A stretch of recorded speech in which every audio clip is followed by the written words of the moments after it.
Nyawa Israel bak berada dalam genggaman negara Iran, mengingat Teheran mengklaim telah memiliki ribuan dokumen rahasia Israel termasuk fasilitas nuklirnya. Mengutip Al-Mayadin pada 8 Juni, hal ini diungkap oleh sumber terpercaya dengan tanpa disebutkan namanya pada Sabtu 7 Juni 2025. Lebih tepatnya diumumkan bahwa Badan Intelijen Iran telah berhasil memperoleh sejumlah besar dokumen strategis, termasuk informasi yang sangat rahasia terkait dengan Israel. Mencakup ribuan dokumen yang terkait dengan proyek pendudukan Israel dan fasilitas nuklirnya. Menurut sumber tersebut, operasi ini telah berlangsung beberapa waktu lalu, tetapi karena besarnya volume dokumen dan kebutuhan untuk mengangkut seluruh barang dengan aman ke Iran, membuat masalah ini harus dirahasiakan. Diketahui bahwa volume materi tersebut sangat besar, termasuk foto-foto dan video yang menyertai. Diklaim bahwa perkembangan ini terjadi di tengah ketegangan antara Iran dan Israel.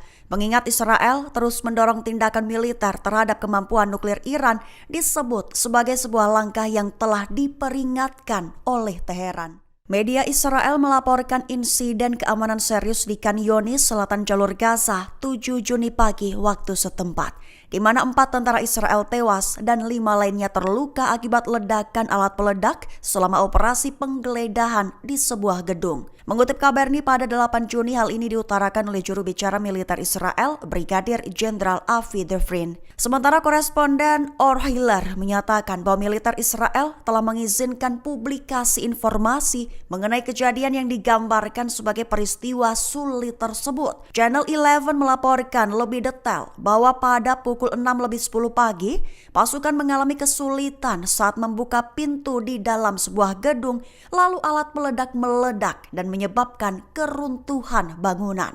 Sementara itu, koresponden militer radio Angkatan Darat Doran Kadosh menyatakan bahwa Hamas telah mengembangkan metode perang gerilya yang efektif, sekaligus memanfaatkan pengalaman konflik untuk meningkatkan taktik mereka. Ia juga mencatat bahwa meskipun militer Israel telah belajar dari konflik sebelumnya, Hamas pun terus beradaptasi, termasuk dalam mempersiapkan jebakan dan sistem terowongan. Juru bicara militer Brigade Al-Qassam Hamas, Abu Obeidah, memperingatkan Israel, di mana jika ada tentara IDF yang terjebak di garis depan perang Gaza, maka mereka tak akan bisa keluar hidup-hidup. Mengutip Al-Mayadin pada 8 Juni, hal ini diumumkan oleh Obeidah dalam pernyataannya di Telegram resmi. Awalnya ia menyatakan bahwa Israel akan bertanggung jawab penuh jika tawanan bernama Matan Zangalker meninggal dalam upaya penyelamatan. Lantaran IDF telah mengepung lokasi di mana tawanan Israel tersebut ditahan. Dengan begitu diperingatkan oleh Obeidah bahwa mereka sekaligus tawanan tak akan bisa menyelamatkan nyawa hidup-hidup. Terkini dikabarkan bahwa perlawanan Palestina telah mengintensifkan operasi melawan pasukan Israel di Gaza. Terbaru, Brigade Al-Quds menembaki sekelompok tentara dan kendaraan Israel yang bergerak maju di dekat wilayah Satar Timur Laut Khan Younis dengan rentetan tembakan mortir 60 mm. Juga Brigade Al-Qassam meledakkan pintu masuk terowongan di Mortaja dekat Universitas Islam di Tenggara Khan Younis, menewaskan dan melukai 6 tentara Israel. Babak baru dalam perang intelijen akan terjadi antara Iran versus Israel. Koresponden Al-Mayadin di Teheran, Siavash Falahpour, menekankan bahwa minggu-minggu mendatang akan penuh dengan kejutan bagi Israel. Mengutip Al-Mayadin pada 8 Juni, hal ini terjadi lantaran Iran memperoleh harta karun intelijen melawan Israel, mencakup informasi sensitif tentang aktivitas nuklir Israel, infrastruktur penting, dan skema untuk kawasan tersebut. Dengan begitu, Falahpour menyatakan bahwa pengungkapan dokumen-dokumen ini oleh Iran pada saat tertentu memiliki makna penting dalam beberapa hal. Menekankan bahwa Tel Aviv telah mengalami pukulan keamanan dan intelijen terberat dalam sejarah. Ia juga menambahkan bahwa Iran telah memperkenalkan babak baru dalam perang intelijen antara Teheran dan Tel Aviv. Selain itu, Falahpour menyoroti bahwa minggu-minggu mendatang akan penuh dengan kejutan karena Iran telah memaksa Badan Intelijen Israel ke dalam kondisi kelelahan psikologis. Sembari mencatat bahwa Teheran bisa saja memperoleh dokumen lain terkait rencana Israel di medan perang Timur Tengah. Pendiri dan Sekretaris Jenderal Gerakan Mujahidin Palestina Asad Atiyah Abu Syariah beserta puluhan keluarganya tewas dibunuh IDF dalam serangan udara di kota Gaza. Mengutip Al-Mayadin pada 8 Juni, hal ini telah diumumkan oleh Gerakan Mujahidin Palestina pada Sabtu 7 Juni 2025. Dalam pernyataan, gerakan tersebut merinci bahwa Sekretaris Jenderal Abu Syariah dan saudaranya tewas. Bahkan puluhan anggota keluarga mereka juga menjadi target serangan. Sebanyak 150 orang anggota keluarga, termasuk istri, anak-anak, saudara laki-laki, saudara perempuan, anak-anak mereka, paman, dan putra-putra mereka.